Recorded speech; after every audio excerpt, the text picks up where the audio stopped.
Halo saudara-saudara yang dikasihi oleh Tuhan Yesus, apa kabar saudara? Semoga kasih Yesus Kristus tetap menyertai kita semua. Kita akan melanjutkan pembahasan Alkitab kita melalui channel ini yang saya sebut dengan The Time is Near atau waktunya sudah dekat. Memasuki lanjutan dari video sebelumnya, kali ini judulnya akan kita bahas bersama adalah kemanakah orang pergi setelah mereka meninggal dunia bagian kedua. Atau kita sebut juga dengan apakah orang mati akan berinkarnasi. Kita akan kembali membahas ini dengan satu narasumber yang tidak pernah salah, yaitu Alkitab, firman Allah yang hidup. Bila saudara-saudara ingin mengikuti video lanjutan dari seri ini, dapat segera subscribe, like, dan tekan loncengnya sehingga saudara-saudara tidak ketinggalan untuk seri-seri berikutnya. Bila saudara belum menonton video sebelumnya, silahkan buka dan banyak pelajaran yang menarik untuk kita ketahui bersama. Pada bagian pertama kita telah pelajari kemana perginya tubuh, roh, dan jiwa bila orang telah tiada. Dan juga kita telah pelajari bahwa tidak ada komunikasi antara yang hidup dan yang mati. Dan kita juga sudah mempelajari bagaimana Yesus mengatakan bahwa orang yang telah mati itu adalah orang yang sedang tidur untuk menunggu kebangkitan menerima upahnya. Semua salah pengertian yang telah dijelaskan pada bagian pertama tadi menunjukkan adanya sumber yang membuatnya demikian, sehingga kita menjadi bingung. Ternyata Alkitab mencatat kapan dan siapa yang menjadi sumber kebingungan ini, dan ini ternyata dimulai dari penciptaan di Taman Eden. Apa yang menjadi awal sehingga terjadi kebingungan ini? Di dalam Kejadian 3 ayat 4 dikatakan, tetapi ular itu berkata kepada perempuan itu, sekali-kali kamu tidak akan mati. Wahyu 12 ayat 9 dikatakan, dan naga besar itu si ular tua yang disebut iblis atau setan yang menyesatkan seluruh dunia dilemparkan ke bawah. Ia dilemparkan ke bumi bersama-sama dengan malaikat-malaikatnya. Ternyata kebingungan dan salah pengertian ini dimulai dari iblis yang saat itu dilemparkan dari surga ke bumi karena dia memberontak kepada Tuhan. Dia berbohong dengan mengatakan bahwa manusia itu tidak akan mati bila memakan buah pengetahuan yang baik dan yang jahat. Nah, sekarang mengapa iblis berbohong kepada Hawa perihal kematian itu? Apakah masalah ini bisa menjadi lebih besar dari apa yang kita pikirkan? Benarkah sekali, saudaraku? Masalah ini menjadi semakin besar karena kebohongan iblis yang dilakukannya, dan kita tidak akan mati adalah satu kebingungan dan kesalahpengertian yang diciptakan iblis dalam pikiran manusia sehingga kita menjadi bingung, dan ini merupakan salah satu target utama dari pengajarannya. Dengan konsep inilah selama ribuan tahun iblis mencoba untuk mempengaruhi umat manusia, dan dia telah bekerja dengan keajaiban kuasa dan penipuan untuk menipu orang untuk berpikir bahwa orang-orang dapat menerima pesan dari orang-orang mati. Mari kita lihat beberapa contoh dalam Alkitab. Saudara-saudara bisa buka dan baca dalam ayat-ayat berikut di bawah ini. Yang pertama adalah ahli sihir Mesir yang ditulis dalam Keluaran 7 ayat 11. Yang kedua adalah wanita dari Endor, 1 Samuel 28 ayat 3 sampai dengan 25.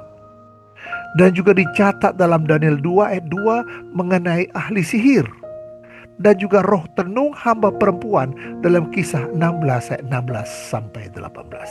Semua tulisan di atas menunjukkan usaha yang dilakukan iblis untuk menipu manusia sehingga mereka percaya bahwa manusia yang sudah mati tidak benar-benar mati dan dapat berkomunikasi dengan yang hidup. Ini suatu peringatan yang sangat serius karena dalam waktu dekat atau akhir zaman ini setan kembali akan menggunakan ahli-ahli sihir seperti yang dilakukannya pada masa Daniel untuk menipu dunia ini. Ini dicatat dalam Wahyu 18 ayat 23.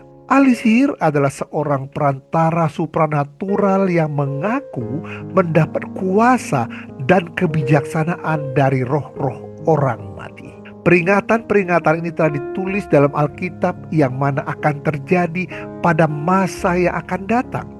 Dan hal itu bisa berupa penyamaran sebagai orang kudus yang dikasihi, atau pemuka agama yang suci, atau nabi dalam Alkitab, bahkan sebagai murid Yesus. Hal itu dicatat dalam 2 Korintus 11 ayat 13. Setan dan pengikutnya berusaha untuk menipu banyak orang. Orang yang percaya bahwa yang mati itu masih hidup, tapi dalam bentuk lain, kemungkinan besar akan tertipu. Nah sekarang, apakah memang iblis itu mampu atau benar-benar bisa melakukan keajaiban?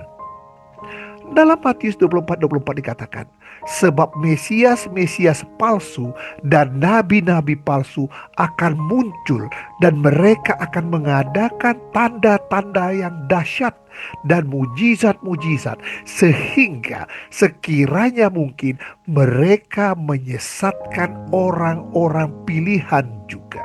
Ayat tadi telah menyatakan bahwa iblis dapat melakukan hal keajaiban tersebut. Bahkan dalam Wahyu 13 ayat 14, iblis dapat melakukan keajaiban luar biasa meyakinkan. Dan 2 Korintus 11 ayat 14 dikatakan, setan dapat menyamar sebagai malaikat terang. Luar biasa sekali apa yang bisa dilakukan oleh iblis. Namun demikian, umat-umat Tuhan yang benar dan setia tidak akan tertipu. Kenapa demikian? Di dalam Kisah 17 ayat 11 dikatakan, orang-orang Yahudi di kota itu lebih baik hatinya daripada orang-orang Yahudi di Tesalonika, karena mereka menerima firman itu dengan segala kerelaan hati, dan setiap hari mereka menyelidiki kitab suci untuk mengetahui apakah semuanya itu benar demikian. Yesaya 8 ayat 20. Carilah pengajaran dan kesaksian.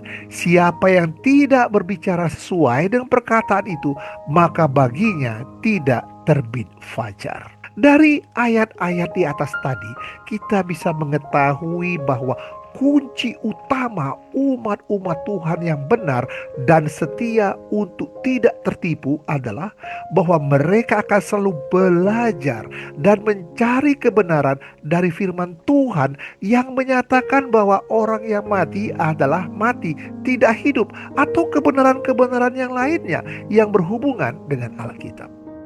Untuk itulah kita selalu diingatkan untuk selalu mencari pengajaran dan menyelidiki firman Tuhan dengan teliti dan sungguh-sungguh. Dengan belajar dengan tekun, kita akan mengetahui bahwa roh yang mengaku dari orang yang dikasihi yang telah tiada itu adalah dari iblis. Umat Tuhan akan menolak semua ajaran-ajaran guru-guru palsu tersebut dan pelaku keajaiban-keajaiban yang mengaku menerima terang khusus atau melakukan keajaiban dengan menghubungi orang-orang atau roh-roh orang mati. Dan kita juga sebagai umat Tuhan akan menolak semua ajaran yang salah dan yang berbahaya itu, yang menyatakan bahwa orang mati itu hidup di tempat lain dengan bentuk yang berbeda. Bila kita kembali ke zaman Musa, apa yang menjadi perintah Tuhan kepada orang yang mengajarkan bahwa yang mati itu masih hidup? Dalam Imamat 20 ayat 27 dikatakan, apabila seorang laki-laki atau perempuan dirasuk arwah atau roh peramal, pastilah mereka dihukum mati, yakni mereka harus dilontari dengan batu dan darah mereka tertimpa kepada mereka sendiri. Jadi pada zaman Musa dengan jelas Tuhan menekankan bahwa perantara atau pemanggil roh orang mati harus dilempari batu sampai mati. Ini menunjukkan bahwa Tuhan sangat memperhatikan tentang ajaran orang mati tapi masih hidup itu adalah ajaran yang salah. Sekarang kita sudah memahami bahwa Tuhan akan menghukum mereka yang mengajarkan bahwa orang mati itu bisa berkomunikasi dengan yang hidup, atau yang percaya dengan hal tersebut, atau bahkan menghukum mati bagi mereka yang seolah-olah dapat berhubungan dengan mereka yang sudah mati. Kita mengetahui bahwa pada waktu Yesus datang kedua kali, orang benar akan Dia bangkitkan. Apakah orang benar yang telah dibangkitkan itu akan mengalami kematian lagi? Lukas 20 ayat 35-36. Sebab mereka tidak dapat mati lagi. Mereka sama seperti malaikat-malaikat, dan mereka adalah anak-anak Allah, karena mereka telah dibangkitkan. Dalam Wahyu 21 ayat keempat dikatakan, dan ia akan menghapus segala air mata dari mata mereka, dan maut tidak akan ada lagi. Tidak akan ada lagi perkabungan atau ratap tangis atau duka cita, sebab segala sesuatu yang lama itu telah berlalu. Ayat-ayat di atas menyatakan bahwa kematian, penderitaan, ratap tangis, dan kesedihan tidak akan pernah ada lagi di kerajaan baru Tuhan. Dalam 1 Korintus 15 ayat 54. Dan sesudah yang dapat binasa ini mengenakan yang tidak dapat binasa, dan yang dapat mati ini mengenakan yang tidak dapat mati, maka akan genaplah firman Tuhan yang tertulis, maut telah ditelan dalam kemenangan. Dengan kematian Yesus dan kebangkitannya, Alkitab mengatakan bahwa Yesus telah mengalahkan maut. Bila kita percaya dan menerima Yesus sebagai juru selamat kita, maka Yesus akan memberikan tubuh yang tidak dapat binasa itu untuk supaya kita bisa hidup kekal selamanya di surga. Bila kita melihat zaman sekarang ini, kepercayaan akan reinkarnasi berkembang dengan sangat pesat. Apakah ajaran ini sesuai dengan Alkitab? Dalam Pengkhotbah 9 ayat 5-6. Karena orang-orang yang hidup tahu mereka akan mati, tetapi orang yang mati tidak tahu apa-apa. Tidak ada upah lagi bagi mereka, bahkan kenangan kepada mereka sudah lenyap. Baik kasih mereka maupun kebencian dan kecemburuan mereka sudah lama hilang, dan untuk selama-lamanya tidak ada lagi bahagian mereka dalam segala sesuatu yang terjadi di bawah matahari. Hampir setengah penduduk dunia ini percaya akan reinkarnasi. Ajaran ini mengatakan bahwa jiwa tidak dapat mati, tapi terus-menerus dilahirkan kembali dengan tubuh yang berbeda dengan setiap generasi yang berbeda. Namun Alkitab dengan jelas mengatakan bahwa orang yang sudah mati tidak dapat dilahirkan kembali. Tubuhnya kembali ke tanah dan rohnya kembali kepada Tuhan. Jadi jelas sekali bahwa ajaran ini bertentangan dengan Alkitab. Jadi kesimpulan yang kita bisa dapatkan mengenai kemana orang pergi setelah mereka meninggal yang sesuai dengan Alkitab adalah setelah mati orang akan kembali menjadi debu. Dicatat dalam Mazmur 104:29. Dalam Pengkhotbah 9 ayat 5 dikatakan orang mati tidak tahu apa-apa. Bahkan dikatakan hilang semua maksud-maksudnya. Dikatakan dalam Mazmur 140 ayat 4. Tidak ada hubungan apapun dengan dunia.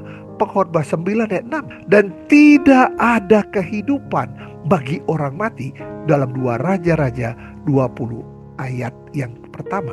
Dan orang mati menunggu dikubur dalam Ayub 17 ayat 3. Namun ajaran setan membuat kita bingung seperti yang diajarkan berikut ini, bahwa orang mati itu masih hidup, dan reinkarnasi, pengantaraan, komunikasi dengan roh adalah bentuk tipuan lainnya untuk mendukung itu. Tujuan setan adalah untuk meyakinkan manusia bahwa orang mati itu masih hidup. Dan bila mereka percaya itu, maka dia akan memberikan mujizat seolah-olah itu berasal dari orang mati tersebut. Seperti yang ditulis dalam Wahyu 16 ayat 14. Dan mereka akan menyamar menjadi roh itu untuk menipu manusia dan membawa mereka kepada kebinasaan. Matius 24 ayat 24. Kita telah mempelajari kemana orang pergi setelah mereka meninggal, yang adalah Tuhan mengistirahatkan mereka sambil menunggu kebangkitan mereka. Bila mereka hidup benar, mereka akan dibangkitkan, dan bagi mereka yang jahat, mereka akan dihukum. Dalam Yohanes 5:29 dikatakan, dan mereka yang telah berbuat baik akan keluar dan bangkit untuk hidup yang kekal, tetapi mereka yang telah berbuat jahat akan bangkit untuk dihukum. Semoga melalui pelajaran ini kita mendapatkan pengertian yang jelas dan benar sesuai dengan Alkitab firman Tuhan. Pada video berikutnya, kita akan menjawab pertanyaan-pertanyaan yang muncul sehubungan dengan pelajaran ini. Jangan lupa untuk subscribe, like, dan tekan loncengnya sehingga saudara-saudara tidak ketinggalan untuk seri-seri dan judul-judul berikutnya. Tuhan Yesus memberkati.